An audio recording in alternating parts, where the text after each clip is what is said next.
অবশেষে ককরোচদের কাছে মাথা নত করতে বাধ্য হল কেন্দ্রের নরেন্দ্র মোদী সরকার। ইস্তফা দিলেন কেন্দ্রের শিক্ষামন্ত্রী ধর্মেন্দ্র প্রধান। উৎসব শুরু যন্তর মন্তরে, জল্পনার অবসান। অবশেষে ইস্তফা দিতে বাধ্য হলেন কেন্দ্রীয় শিক্ষামন্ত্রী ধর্মেন্দ্র প্রধান। প্রধানমন্ত্রী নরেন্দ্র মোদীর কাছে ইস্তফা পত্র ইতিমধ্যে পাঠিয়ে দিয়েছেন তিনি। আর এই খবর চাউর হতেই উৎসব শুরু হয়েছে দিল্লির যন্তর মন্তরে। গত প্রায় এক মাস ওই চত্বর ককরোচ আন্দোলনের নিউক্লিয়াস হয়ে উঠেছিল। ধর্মেন্দ্র প্রধানের ইস্তফাকে গণতন্ত্রের জয় বলে প্রতিক্রিয়া জানিয়েছে ককরোচ জনতা পার্টির নেতৃত্ব। আজ বিকেলে তৃতীয়বার ককরোচদের সঙ্গে বৈঠকে বসার কথা নরেন্দ্র মোদী সরকারের। তার আগে ফের ধর্মেন্দ্র প্রধানের ইস্তফার দাবিতে সরকারের উপরে ক্রমশ চাপ বাড়াচ্ছিলেন আন্দোলনকারীরা। ধর্মেন্দ্র প্রধান ইস্তফা না দিলে আরও বড় ভয়ানক আন্দোলনের হুমকি দিয়েছিল ককরোচ জনতা পার্টি। এহেন পরিস্থিতিতে সোশ্যাল মিডিয়ায় নিজের পদত্যাগপত্রের সিদ্ধান্তের কথা জানিয়েছেন কেন্দ্রীয় শিক্ষামন্ত্রী ধর্মেন্দ্র প্রধান। তিনি অভিযোগ করেন এই আন্দোলনকে ভুল পথে নাকি চালিত করছে দেশ বিরোধী শক্তি। তাদের হাত থেকে নাকি দেশের যুব সমাজের ভবিষ্যৎ সুরক্ষিত করতে তার পদত্যাগের পদক্ষেপ।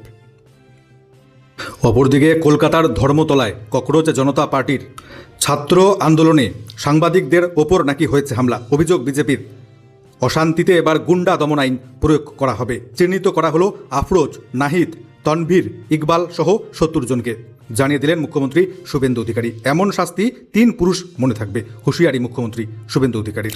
নিট কাণ্ডের প্রতিবাদে বামপন্থী ছাত্র সংগঠনের মিছিল ঘিরে উত্তাল হয়ে ওঠে ধর্মতলা। পুলিশকে লক্ষ্য করে ছোড়া হয় জুতো, জলের বোতল, পাল্টা লাঠি চলল, ছোড়া হলো কাঁদানে গ্যাস। আক্রান্ত হয়েছেন একাধিক সাংবাদিক।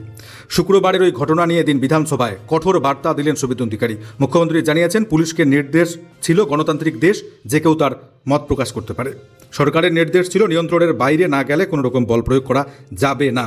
কিন্তু বাম এবং SUCI এর ছাত্র সংগঠন, যাদের কলেজে অস্তিত্ব নেই, তারাও নাকি আন্দোলনে ঢুকে পড়েছে, অভিযোগ শুভেন্দু অধিকারীর। মিছিল শান্তিপূর্ণভাবেই এগোচ্ছিল। পুলিশের হিসাব ছিল 9,000-এর মতো লোক হবে।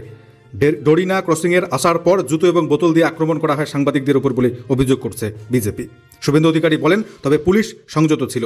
পুলিশের যারা ডিউটিতে ছিলেন তাদের ধন্যবাদ। মামলাগুলিতে এবার গুন্ডা দমন আইন কঠোরভাবে প্রয়োগ করা হবে। হেয়ার স্ট্রিট থানা এবং এন্টালিতে 7টি মামলা দায়ের হয়েছে। 70 জনকে চিহ্নিত করা হয়েছে। রাজা বাগানের আফরোজ, খিদিরপুরের নাহিদ, মমিনপুরের তানভীর, ইকবাল চিহ্নিত করা হয়েছে। গুন্ডা দমন আইনে এমন ব্যবস্থা নেব যাতে গুন্ডাদের 1 পুরুষ নয় 3 পুরুষ মনে রাখবে ঘটানোর আগে। এই জন্যই গুন্ডা দমন আইন পাশ করেছি আমি। এর প্রয়োজন কতটা এবার বুঝবে মানুষ, হুঁশিয়ারি শুভেন্দু অধিকারীর। প্রসঙ্গত আপনাদেরকে জানিয়ে রাখি, শুক্রবার ডরিনা ক্রসিংয়ে অশান্তি নিয়ে গতকালকে হুঁশিয়ারি দিয়েছিলেন মুখ্যমন্ত্রী। তিনি বলেছিলেন, শুক্রবারীরা যারা করেছে এই ঘটনা তাদেরকে চিহ্নিত করা হয়েছে। কয়েকটা দিন অপেক্ষা করুন, কয়েকটা দিন অপেক্ষা। এদের কি করতে হয় আমি জানি। ওই একই রাস্তায় সোমবার দিন উত্তর কলকাতা বিজেপি আজকে 7,000 লোক জড়ো করেছিল। 14,000 লোককে নিয়ে তিরঙ্গা যাত্রা করবে বিজেপি। 14,000 লোককে নিয়ে তিরঙ্গা যাত্রা হবে ওই রাস্তায়, জানাচ্ছেন শুভেন্দু অধিকারী। কেন্দ্রীয় স্বরাষ্ট্রমন্ত্রী অমিত শাহের নির্দেশে পেলেট গান ব্যবহার করা হয়েছে ছাত্রদের উপর।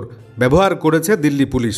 পড়ুয়াদের দেশদ্রোহী ভাবছে উদ্ধতই নরেন্দ্র মোদী সরকার। আক্রমণ এবার কংগ্রেস নেত্রী সোনিয়া গান্ধীর।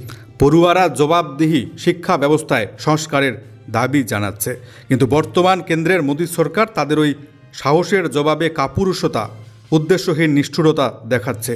তাদেরকে ভবিষ্যতের উত্তরাধিকারী হিসেবে নয়, বরং দেশের শত্রু হিসেবে গণ্য করছে মোদী সরকার। শুক্রবার এভাবেই নরেন্দ্র মোদী সরকারের বিরুদ্ধে ব্যাপক আক্রমণ শানিয়েছেন কংগ্রেস সংসদীয় দলের চেয়ারপারসন সোনিয়া গান্ধী। তার কটাক্ষ, মোদী সরকারের ভাওতাবাজি ধরে ফেলেছে এবার দেশের ছাত্রছাত্রীরাও। প্রাক্তন কংগ্রেস সভানেত্রীর অভিযোগ, কেন্দ্রীয় স্বরাষ্ট্রমন্ত্রী অমিত শাহের নির্দেশে ছাত্রছাত্রীদের ওপর পেলেট গান ব্যবহার করে নিষ্ঠুরতা প্রকাশ করেছে দিল্লি পুলিশ। সোনিয়া গান্ধী জানিয়েছেন, ভারতের শিক্ষা ব্যবস্থার অবক্ষয়ের জন্য দায়ী বর্তমান এই নরেন্দ্র মোদী সরকার। শিক্ষার্থীদের পাশে দাঁড়ানো, তাদের ভবিষ্যৎ সুরক্ষিত করার নৈতিক, রাজনৈতিক, সাংবিধানিক কর্তব্য। দ্য হিন্দু পত্রিকায় প্রকাশিত শিক্ষা ব্যবস্থার পতন, তরুণ ভারতের মানসিক আঘাত শীর্ষক প্রবন্ধে সোনিয়ার দাবি, আজকের হতাশাজনক শিক্ষা ব্যবস্থায় শুধুই নিরাশার ছাপ। মোদী সরকার চিরাচরিত ঔদ্ধত্য ছেড়ে বেরিয়ে আসতে অপারগ। জবাবদিহি বা গঠনমূলক পদক্ষেপে বিন্দুমাত্র আগ্রহ নেই নরেন্দ্র মোদী সরকারের। অপরদিকে ছাত্র আন্দোলনের পাল্টা দিতে এবার রাস্তা খুঁজছে মোদী সরকার। অবিলম্বে প্রত্যেক বিজেপি নেতা, কর্মী, মন্ত্রীদেরকে ইনস্টাগ্রামে সক্রিয় হতে হবে, জানিয়ে দিলেন নরেন্দ্র মোদী। দলীয় মতাদর্শ প্রচারের জন্য এতদিন সোশ্যাল মিডিয়াকে ব্যাপকভাবে ব্যবহার করে এসেছে বিজেপি, কিন্তু নিটের প্রশ্ন ফাঁস নিয়ে আন্দোলনে ছাত্র যুবরা সেই সোশ্যাল মিডিয়াকে মুখ্য হাতিয়ার করেছে। বিপাকে পড়েছে মোদী সরকার। হোয়াটসঅ্যাপ ফেসবুকের তুলনায় ইনস্টাগ্রামে বেশি সক্রিয় এই জেনজি ছাত্রছাত্রীরা। যন্তর মন্তরে পুলিশি নিপীড়ন হোক কিংবা আন্দোলনের নানা ভিডিও মুহূর্তের মধ্যে ইনস্টাগ্রামে ভাইরাল। চলছে কেন্দ্রের তুমুল সমালোচনা। এই পরিস্থিতিতে এবার কেন্দ্রের মন্ত্রীদেরকে ইনস্টাগ্রামে সক্রিয় হতে অনুরোধ করলেন প্রধানমন্ত্রী নরেন্দ্র মোদী। শুক্রবার ক্যাবিনেটের বৈঠক চলাকালীন এই প্রসঙ্গ তোলেন তিনি। সূত্রের খবর, মোদী অন্য মন্ত্রীদের কাছে জানতে চান তারা কতজন নিয়মিত ইনস্টাগ্রাম ব্যবহার করেন। প্রধানমন্ত্রী মোদী জানান, দেশের তরুণ প্রজন্মের বড় অংশ এখন ইনস্টাগ্রামে অনেকটা সময় কাটাচ্ছে, তাই মন্ত্রীদের সেখানে নিয়মিত সক্রিয় থাকতে হবে। ওই সূত্র অনুযায়ী মোদী ক্যাবিনেট মন্ত্রীদের বলেছেন যে শুধুমাত্র সরকারি প্রকল্পের বিষয়ে সামাজিক মাধ্যমে পোস্ট করে থেমে গেলেই হবে না, বদলে ইনস্টাগ্রামের মাধ্যমে সরাসরি তরুণ প্রজন্মের সঙ্গে এবার কথা বলতে হবে বিজেপি নেতাদের। মন্ত্রীদের সঙ্গে যাতে সহজে যোগাযোগ করা যায় সেদিকে নজর রাখতে হবে। নিয়মিত রিল, অন্য কন্টেন্ট পোস্ট করবার জন্য মন্ত্রীদেরকে অনুরোধ করেছেন প্রধানমন্ত্রী নরেন্দ্র মোদী।